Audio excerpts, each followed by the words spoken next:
Change is inevitable. More ahead on this edition of Locked On Golden Knights.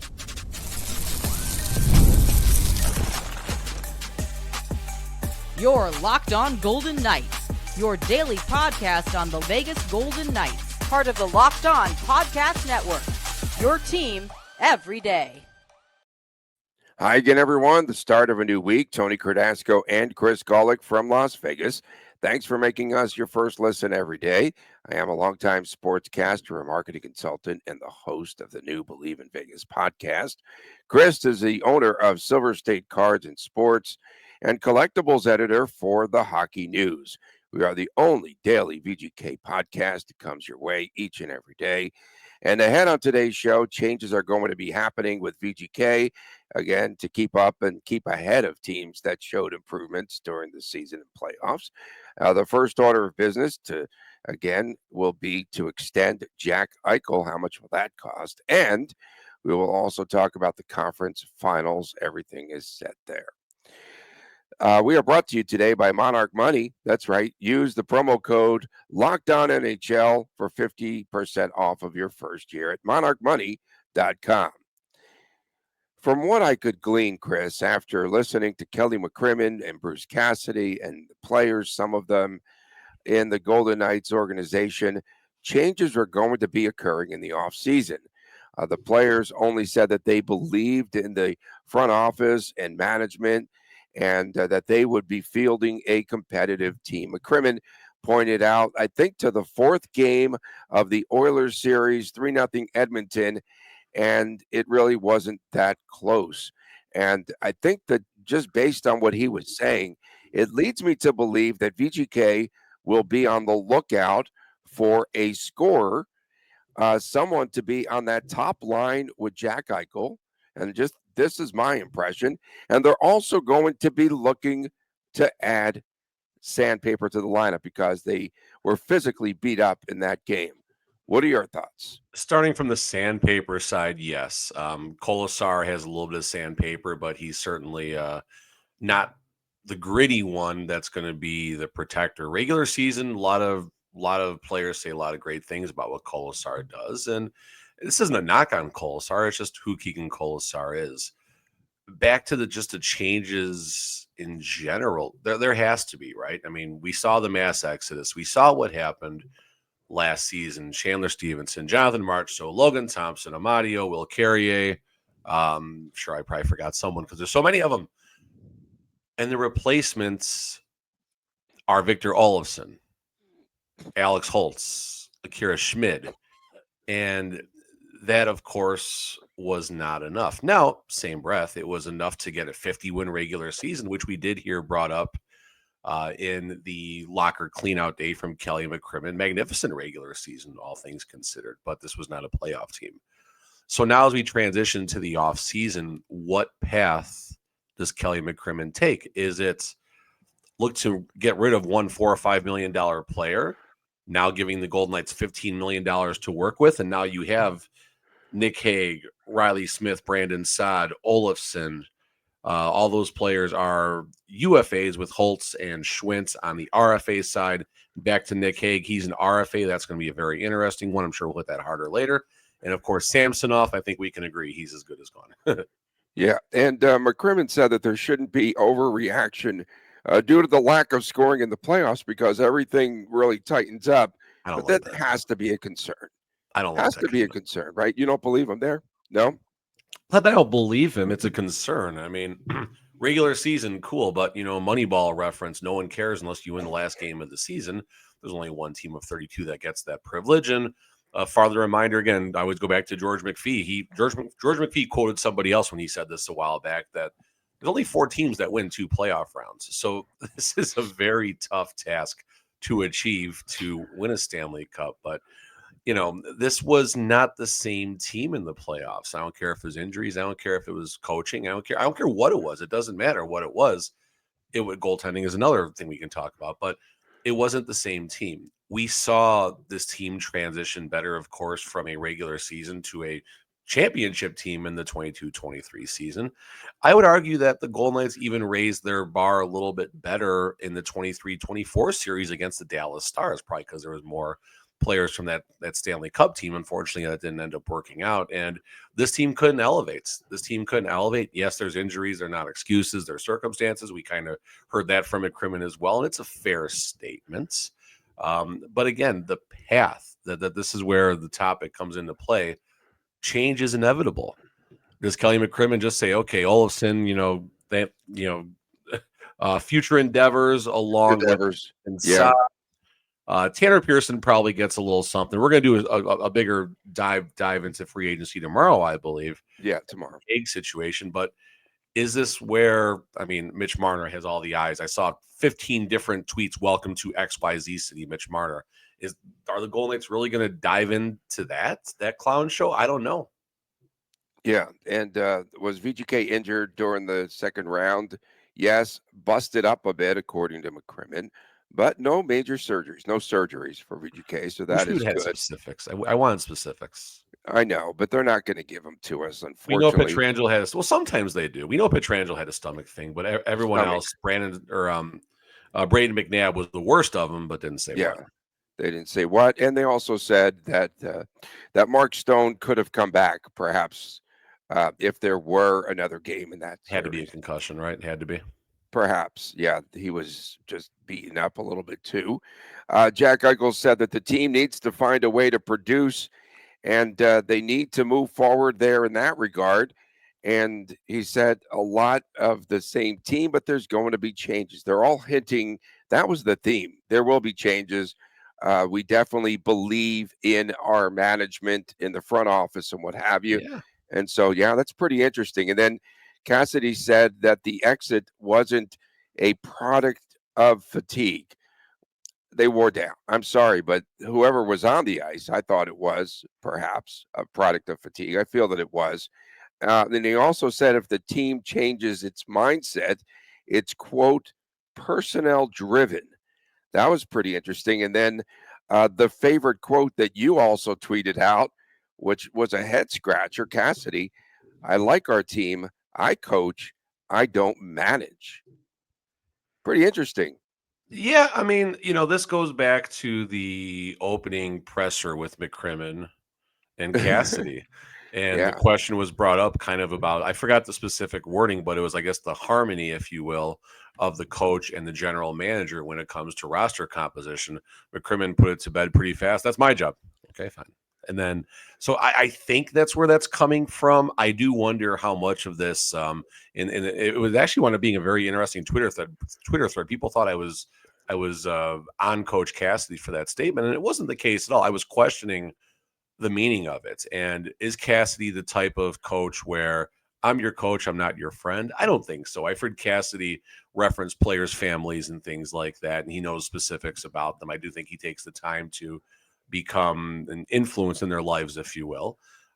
So I think that is more management driven, but you also wonder, is he kind of taking that shot at the management for maybe not having what he wanted down the stretch? We don't know. And we know Cassidy is fiery. We know McCrimmon is highly opinionated. You put those two together, you're going to get some fireworks. It can be just as good between those two as it was Cassidy and Marchessault at times. I would not be surprised if it was like that. And it's not a bad thing either. Like, we're not knocking Cassidy for being fiery and wanting the roster and everything, but in the same breath, you need to have those conversations. No different than you and I, or if whatever worlds we live in as far as our careers and stuff like that. When we need something from our boss, we work them. We ask for things, and if we're having a hard time producing because our boss isn't giving us what we need, then it's okay. Well, I coach. I don't manage. I do the best I can with what I got, and that's okay too.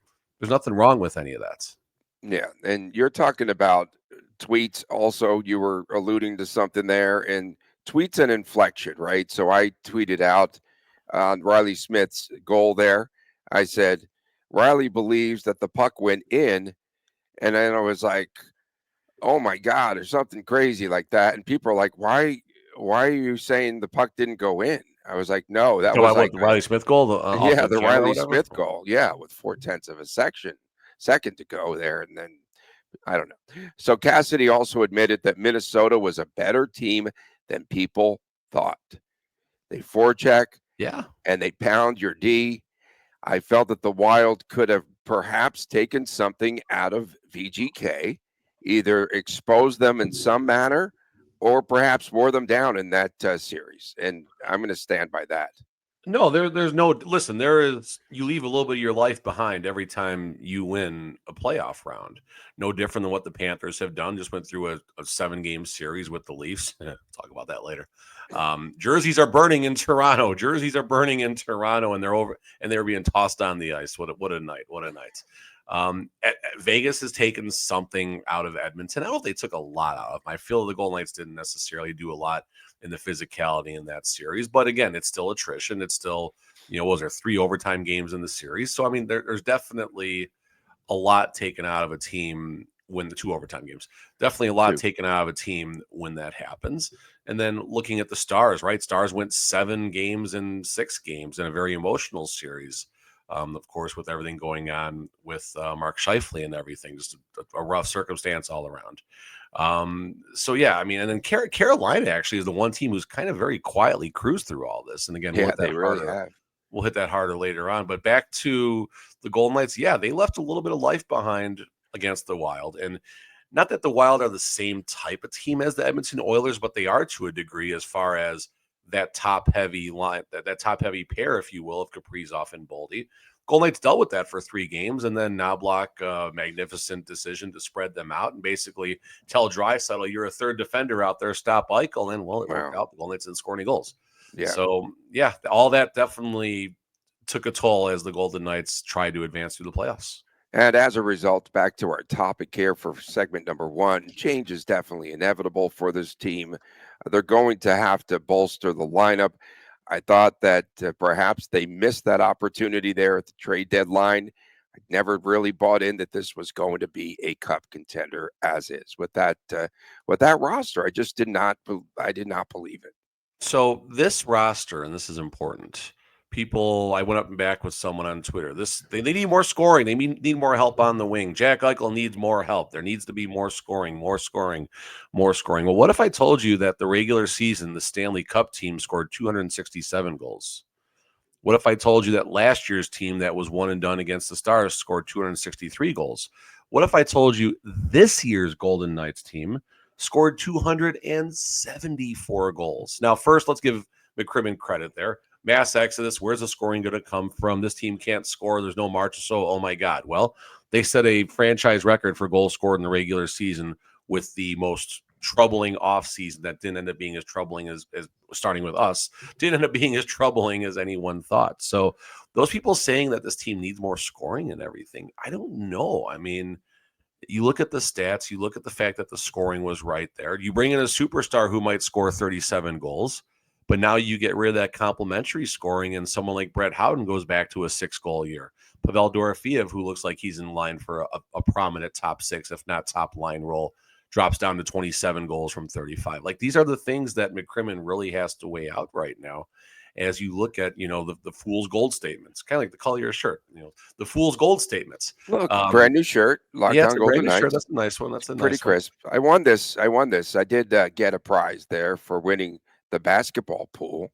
That's good. So I got some money to spend on new merch. So that was that's cool. No, it's all good. But really fast, kind of back to it here. People are calling for more scoring and everything. I am. I don't more shots. Yeah. More shots. Score 300 goals. Who cares if they don't win? If they can't get in the playoffs, though, Tony. I like everyone asking for more shots taken by Eichel. Coming up next, we will be talking about the first order of business, and that is an extension for Jack Eichel as we return right here on Locked On Golden Knights. Ever check your bank account and wonder, where did all my money go? Well, some of mine went on some horses at the Preakness this past weekend. Between dining out, online shopping, I just missed that super. I even had that long shot in there. In any event, between dining out, online shopping, entertainment, it's easy to lose track. That's where Monarch Money comes in. It is your personal CFO. It gives you full visibility and control over your finances. And it isn't just a budgeting app. It's a complete financial command center. And you can track all your accounts and investments and spending all in one place. So you stop just managing your money and you start to build wealth. When I started using Monarch Money, I realized that here in Las Vegas, money just evaporates. And I'm sure you feel the same way. And of course, well, you've got kids and where it happened in school and events and whatever, a bunch of things there to keep control of. So take control of your finances today with Monarch Money. Use that promo code LOCKEDONNHL at monarchmoney.com. Use the promo code LOCKEDONNHL. You will receive 50% off of your first year. So go to monarchmoney.com today. Use the promo code LOCKEDONNHL, and you will receive 50% off of your first year.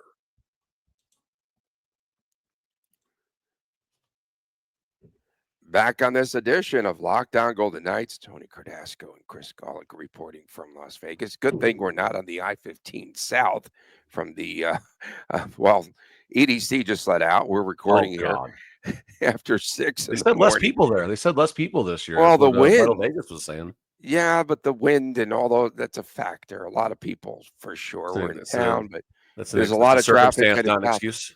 Circumstance, not an excuse. We appreciate everyone making us your first listen. And thanks so much for tuning in. Fridays, WTF. Saturdays, it's the Chris and Chris Jr. Show. So Jack Eichel, as we know, going into the final year of his contract, and VGK's Kelly McCrimmon wants to lock down his lifeline. That's what I call Eichel for, in regards to McCrimmon, because I thought he saved his job. He really did. He put all of the eggs into that one basket by signing Eichel. And Eichel is making currently $10 million a year. How much will it cost VGK to keep Eichel, to retain him? And will it affect the rest of the team and the roster by chewing up a chunk of the salary cap? Is he in the category of an Austin Matthews at $13 million? I think so, for sure. Nathan McKinnon and Connor McDavid are around the same area. He's definitely up there with our Temi Panarin of the Rangers and Elias Pettersson, one of the 15 Elias Petterssons in the league now, in the $12 million range. No less, you'd have to guess, than $13 million? Or did they go all in and give him like 13.5 to 14? And then when you talk about term, what is he, 28, 29 years old right now? If you go 7 years, he's way into his past his mid-30s. So I think it's going to be interesting here at the bargaining table, even though you have to keep Jack Eichel. He's the nucleus of this team. How deep does VGK go in when they try to retain Jack Eichel this summer? I think the starting point is 8 times 14. And then 8 times 14. I think that's the starting points. I think so. Highest paid player, at least no, for now. He wouldn't be highest paid. He'd be really high up there. He wouldn't be highest paid though. I thought Austin Matthews was tops at a little over 13. For this season, 14 was the number, so it might be temporarily the highest player. But McDavid's got a contract coming up. McKinnon's got a contract coming up. So Shesterkin. It would be Shesterkin. There you go. It would be very short term as far as how long he'd be the highest paid player for. But again, you're waiting the fact that 8 years from now, the salary cap might be 35 to 40 million more than what it is right now. So that 14 million kind of gets swallowed up down the road. Again, I'm saying the starting point. This is where you go and buy a car, at least the old school way of buying a car. Now it's all internet and boring and whatever. But you sit down, okay, I'll give you this. Go back to the manager. Okay, we'll give you this. They try to meet in the middle, whatever. So I think Eichel's camp is really going to start things off at 8 times 14. This is the time of year we start looking at the daily face-off. They have was it their AFP? I believe that's what the analytics are called. AFP projections. Mitch Marner 8 times 12.6, but 14 is the number that's being flirted, around with him. If Marner gets a higher contract than Jack Eichel, then the system is broken, or Eichel just loves Vegas, A or B. Or in all due respect, Marner goes to a market that has that money to spend, and Chicago. Anaheim, maybe. Yeah. Go ahead. So yeah, no, same thing. We're agreeing with each other there 100%. And the Golden Knights could not take on a Mitch Marner at $14 million without major change. And then all of a sudden you're doing the core four that didn't work at all. And we're talking end of an era in Toronto. Like, what's I don't know what that meant. What era is that? Making it to the second round is the era, I guess. That's a big deal here. I thought it was the jersey throwing era, maybe. That It's coming. I mean, does Eichel deserve starting? Let's use David Pastrnak as our cutoff, 11.25. William Nylander, Eichel all day, obviously. Panarin scorer, but again, as strong. Mika Rantanen, there's one. That's a very interesting one. What he's doing, he's on, I believe, an 8x12 deal with the Dallas Stars. McDavid is 12.5. McKinnon 12.6. That's just he had to make sure he was a little bit higher. Austin Matthews 13.2 and Leon Draisaitl 14 are the highest caps right now.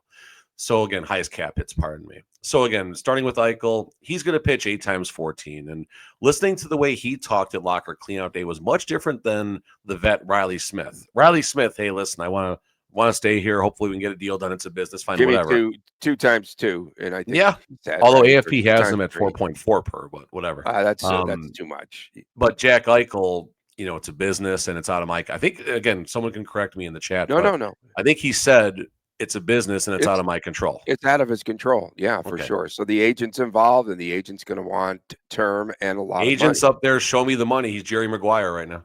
Would he take a 13 times 7 or 6? No, I think so. I think so. Just to stay here. You look at your market, and then you start saying, "Am I Austin Matthews?" I think the hockey general public, anyone that's knowledgeable about the game, is going to take Eichel over Austin Matthews. You look at the accolades, you look at the accomplishments, you look at the fact that Eichel's a two-way player. What's Austin Matthews has scored 1 goal in the second round of the Stanley Cup playoffs ever. I know. Eichel's only been there twice, I guess, but still.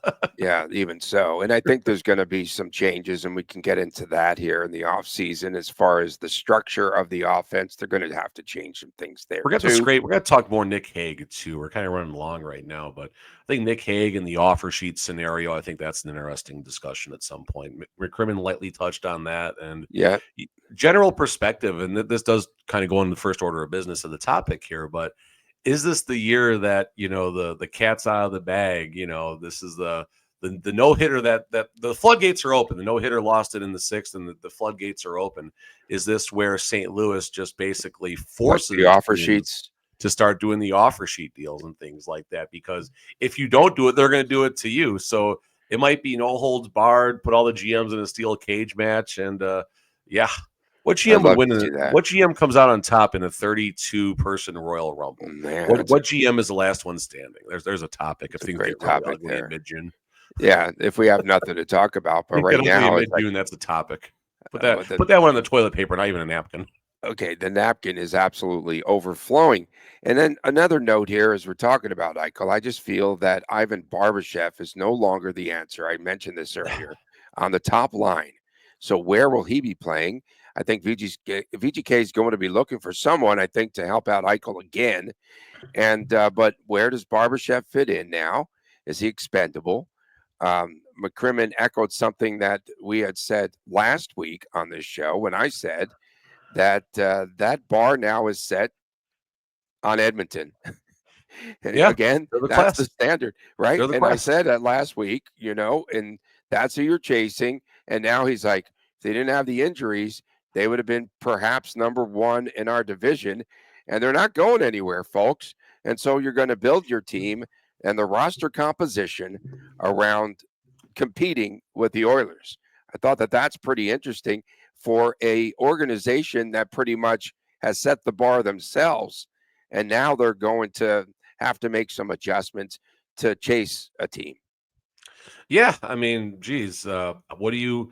Like you sit in the meeting with McPhee and Foley and you're Kelly McCrimmon. Okay, what's the plan to beat the Edmonton Oilers? Yeah, that's where it's at. That's where you start scratching your head and say, well, here's the roster. It's on Cassidy now, and I don't know. I mean, Oilers, once they start playing D and they get average goaltending, they look like they're impossible to beat right now. No different than the Golden Knights in their Stanley Cup season when they had reasonable goaltending. And they had much more than reasonable goaltending, of course, in the Cup run, and then their defense. And I mean, that's another thing. Like we're talking about change in first order of business, this defensive core, there are so many questions right now. And it feels like this team was kind of close to making a run. But as you start peeling these layers back, it feels farther away than I think. Feels further away for us. Now that we've had 4 or 5 days to really think about this, it feels It hit me on listening to the NHL Network, I think last Friday morning when I was driving, or Thursday morning. I think it was Steve Koulias. He wasn't ripping the Golden Knights, but he was taking a neutral, analytical perspective of the series wasn't that close. Golden Knight fans are going to point to the overtimes and they're going to point to, some close games, but the games that weren't close, Edmonton dominated pretty well. And the Golden Knights scored one goal. It wasn't even their own goal with 0.4 seconds left, 0.4 of a second left when it mattered most. So, these are all the things that go into the change and what the first order of business is in the offseason. And the Stanley Cup window staying open. I mean, we can go on and on and on and on and on and on and on, but we probably shouldn't right now. Coming up next, the conference finals are finally set. We'll get to that as we return right here on Locked On Golden Knights.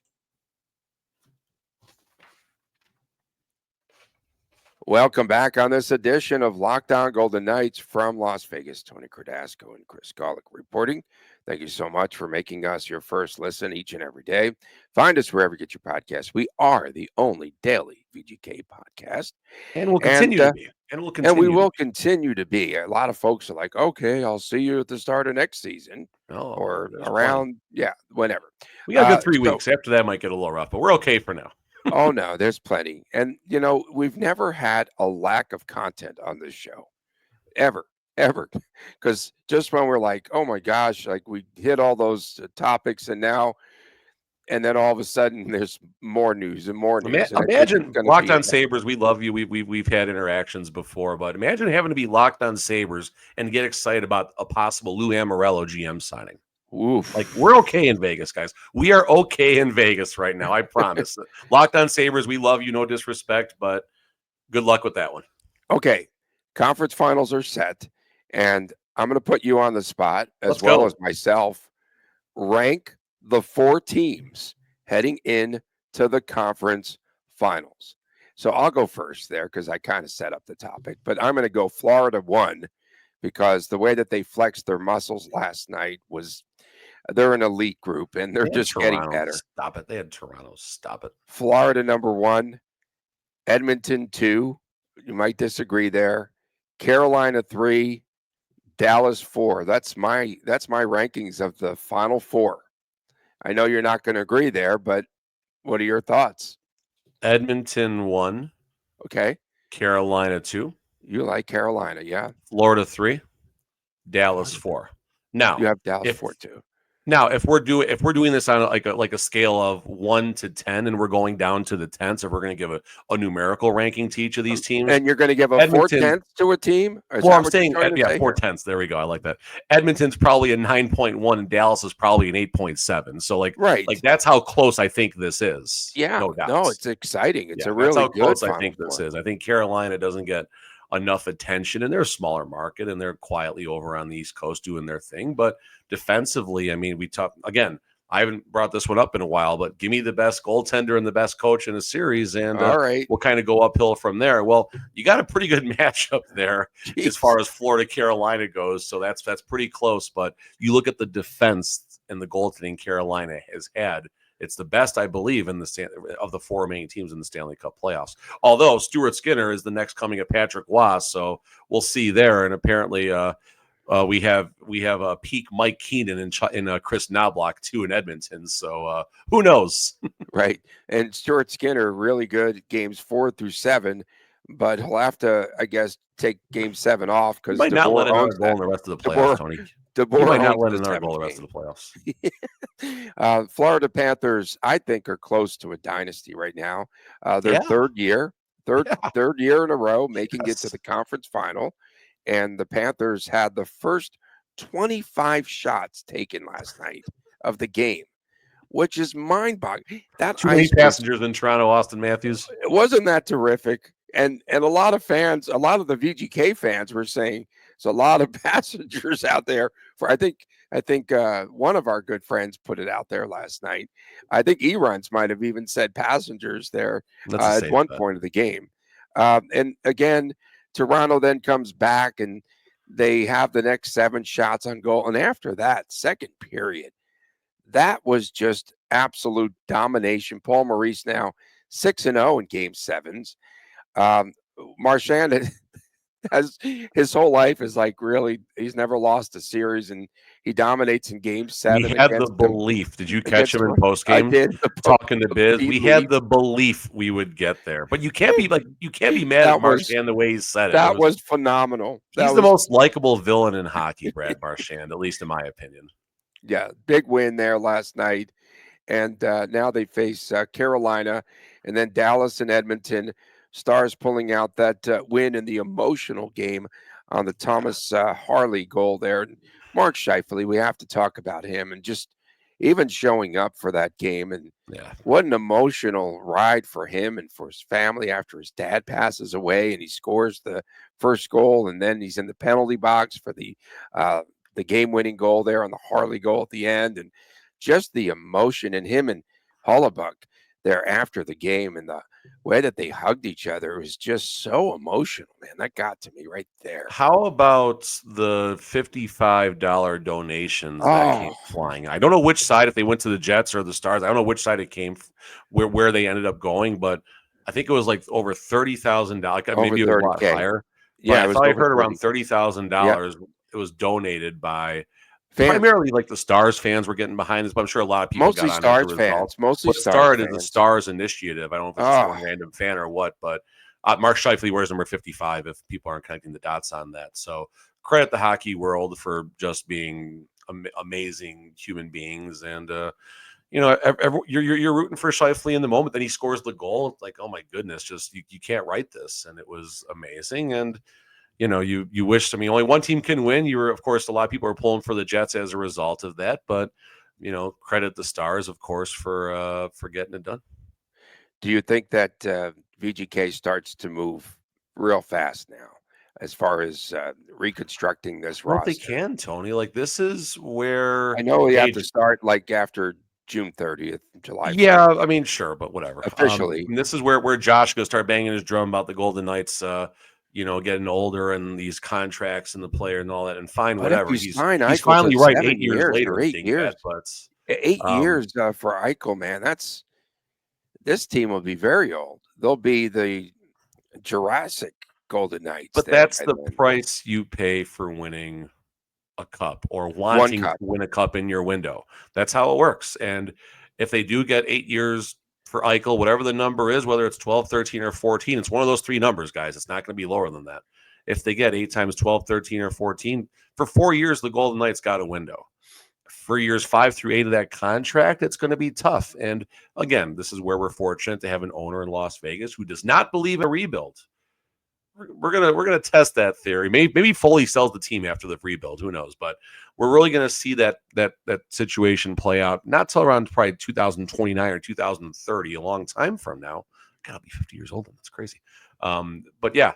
So we'll see how long the window can stay open, and maybe that's even another discussion. Is the window open right now? I don't think it's as open. I just wrote that down. It's on the napkin. I don't think it's as open as people think it is. Cup I window, think work needs to be done. Work needs to be done. Right. But it's not as open as people think it is right now. It's starting to close. It's creaking. Narrow. It's windy outside and it's creaking. It's like it was last Tuesday night. It's a little windy. We've got a high wind advisory and someone left the window open, and it's an old rustic country house. And yeah. Coming up on tomorrow's show, I might add, we're going to do should he stay or should he go? We're going to get into that, right? We'll go through players. Yeah, no, I think that's a good topic to start with. Yeah, something big will happen today then to kind of knock that out of there for sure. Fine. Good. I hope so. We appreciate everyone tuning in, especially our everydayers, those tuning in from around the world. Thank you so much. We're going to get one from South America. My buddy Chris Condos, he's in South America. So if we get a ping from South America, it's Condos. Singapore, all of our listeners. And Frank. Over like 3 million people were at the Lady Gaga concert last night there in Singapore. So all of them. So it might be people in one area. I know. Bigger than most countries. We might get a little bit of a dip there because everyone's still recovering today. We appreciate you tuning in. Fridays, WTF, Saturday, Chris and Chris Jr. Show. Subscribe to our Lockdown Golden Knights YouTube channel. For my man, Chris Golick, I am Tony Cardasco from Las Vegas.